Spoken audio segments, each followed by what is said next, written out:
Saudi আরবের একটি শহর থেকে একবারে কালো জাদুকরের বাসায় রেড দিল পুলিশ। বাইরে থেকে দেখলে মনে হবে এলাকার আর 10টা সাধারণ বাসার মতোই যেন এই বাসা, কিন্তু দরজা খোলার সাথে সাথে বোঝা যাবে এই বাসায় স্বাভাবিক বলে কিছুই নেই।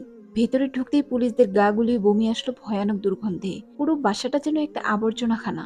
তান্ত্রিক টাইপের হাবিজাবি জিনিস দিয়ে বাসা ভর্তি। তাবিজ, কবজ, দড়ি, বোতল, মরা প্রাণীর মৃতদেহের অংশবিশেষ, পায়খানা, রক্ত, এগুলো জায়গায় জায়গায় ছড়িয়ে আছে। এই বাসায় কোনো সুস্থ মস্তিষ্কের মানুষ থাকতে পারে? পুলিশ সেই কালো জাদুকর মহিলাকে গ্রেফতার করলো এবং তার বাসা থেকে বাজেয়াপ্ত করা জিনিসগুলোর ওপর ইনভেস্টিগেশন শুরু করলো।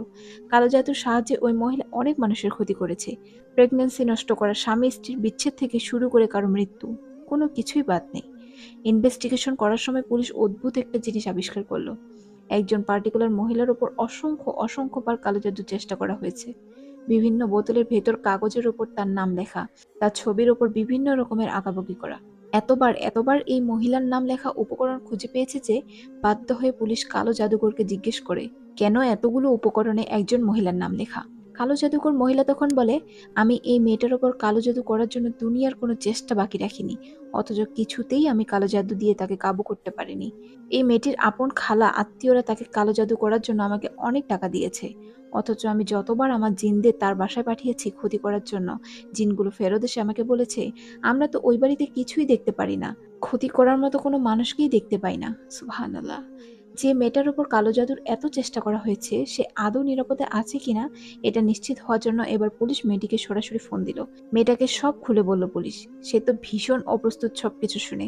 তাকে জিজ্ঞেস করলো, এই যে এতবার আপনার ক্ষতি করার চেষ্টা করা হয়েছে, আপনি কি কিছু টের পেয়েছিলেন? উত্তরে ভদ্রমহিলা যা জবাব দিল শুনে যেন হাত পা ঠান্ডা হয়ে যায়।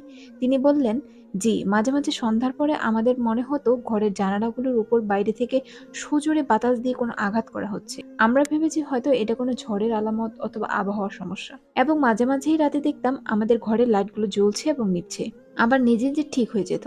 তাই আমরা ভাবতাম হয়তো বিদ্যুৎ লাইনের কোনো সমস্যা। এর বেশি কিছু তো আমি চিন্তা করিনি। আল্লাহু আকবার, সকল প্রশংসা আল্লাহর, যিনি আমাদেরকে রক্ষা করেছেন। তখন পুলিশ অফিসার কৌতূহলী হয়ে তাকে জিজ্ঞেস করলেন, আচ্ছা বোন, আপনি যদি কিছু না মনে করেন আমাদেরকে একটু বলবেন আপনি কি কি আমল করেন অথবা দোয়া করেন, যেটার বদৌলতে আল্লাহ রাব্বুল আলামিন আপনাকে এত বড় ক্ষতি থেকে হেফাজত করেছেন? কালো জাদুকরের সর্বোচ্চ প্রচেষ্টার বিনিময়ে আল্লাহ আপনাকে সর্বোচ্চ সুরক্ষা দিয়েছেন। ভদ্রমহিলার উত্তরটা অন্তর নাড়া দেওয়ার মতো রিমাইন্ডার। তিনি তখন শেয়ার করলেন যে সে কখনো সকাল এবং সন্ধ্যার জিকির আজকারগুলো বাদ দেন না, অর্থাৎ আয়াতুল কুরসি, সূরা ফালাক, সূরা নাস, সূরা ইখলাস থেকে শুরু করে মাসনুন দোয়া আমলগুলো সকালে একবার এবং সন্ধ্যায় একবার, তার কখনোই এটা মিস যায় না। আলহামদুলিল্লাহ।